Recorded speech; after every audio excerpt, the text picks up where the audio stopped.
Oh no.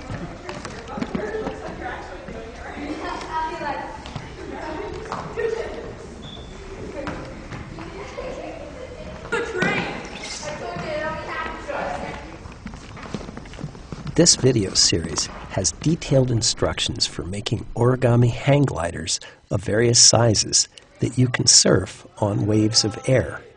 They're aerodynamically efficient enough that with practice you might be able to fly with only your hands creating the wave of air.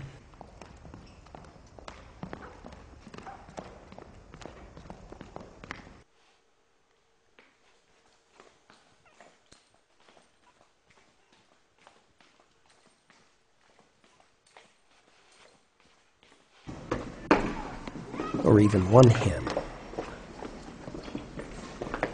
Okay, here we go. Young kids can fly them too if they have some help.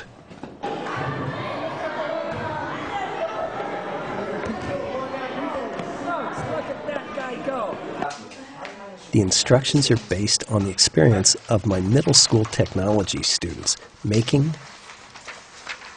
adjusting, and flying them. This is a challenging project. It takes attention to detail to build them and perseverance in adjusting them. But I'm confident that a person who can follow directions can fly. It costs almost nothing to make an origami hang glider.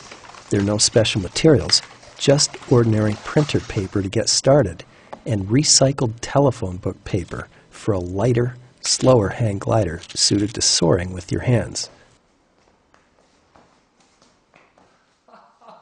A sliver of plastic drinking straw and a bit of tape are the only other materials needed. Using your own hands to transmute humble scraps into mysterious flyers is a kind of aeronautical alchemy, immensely satisfying. Although it's smaller than this kind of hang glider, the science that allows you to fly in the air as long as you want, not just glide, is very similar. Moving hands through the air isn't an intuitive way to levitate objects. My hypothesis or guess is that if you could float in the air and shrink, if something pushed into your space, you and the air would be pushed out of the way, over the top to fill the void and back. This would create a bump or wave of air.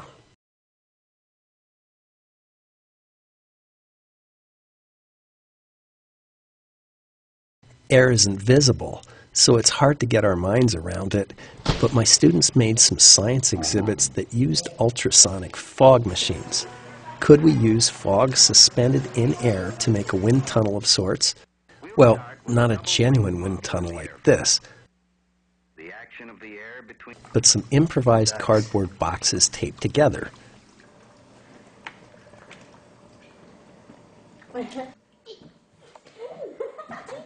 A piece of cardboard starts moving forward, and, yes, a bump rises in front of the cardboard and flows over and behind, at least until we reach the end. We created a wave of air. Notice that it has an upward direction just before it goes over. If we float on the leading edge of a wave of water, we're propelled forward. That's surfing. If an object is lightweight and aerodynamically efficient, you can surf it on the upward leading edge of the wave of air. Hang glider pilots use what they call ridge lift. Wind directed up when it hits mountains.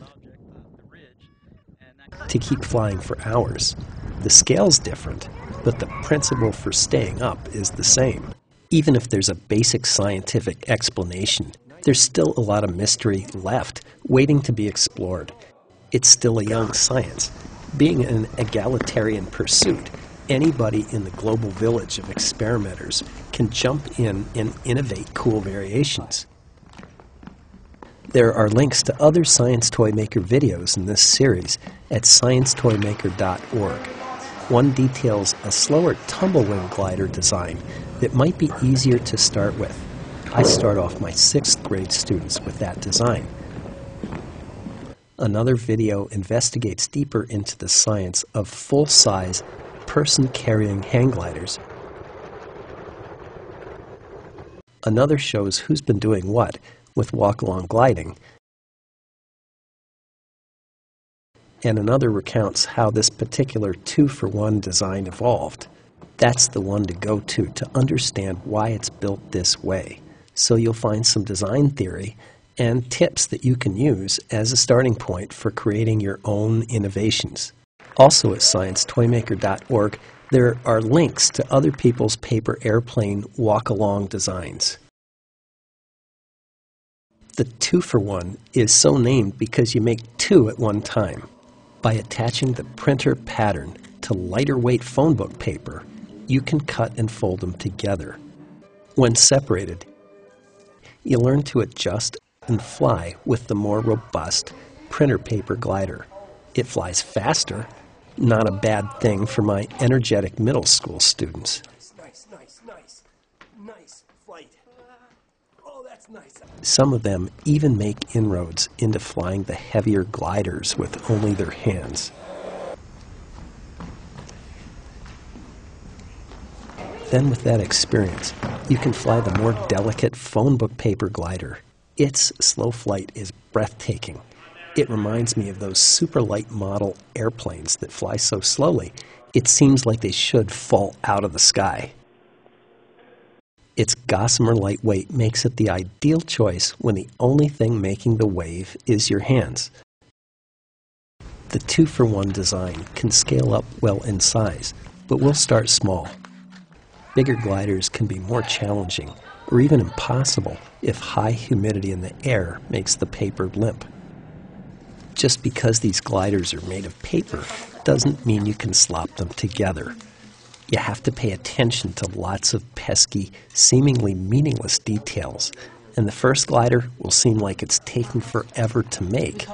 Then it might take as long again to adjust. After I'd been at it for a while, I thought I'd never get one working.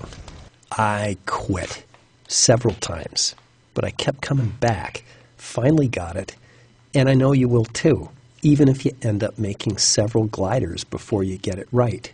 When you work through trouble, success is sweet. People who want to surf things on waves of air are also rightly inclined to defy experts, test conventional wisdom, and experiment for themselves. But get into the air first. The time to do things your way is after you get one flying. First time through, do it my way. Follow the instructions exactly. Don't assume anything. Don't do anything that's not in the instructions. Trust me on this. I'm going to lay that on there. Visual for that to be that close. That's within. See how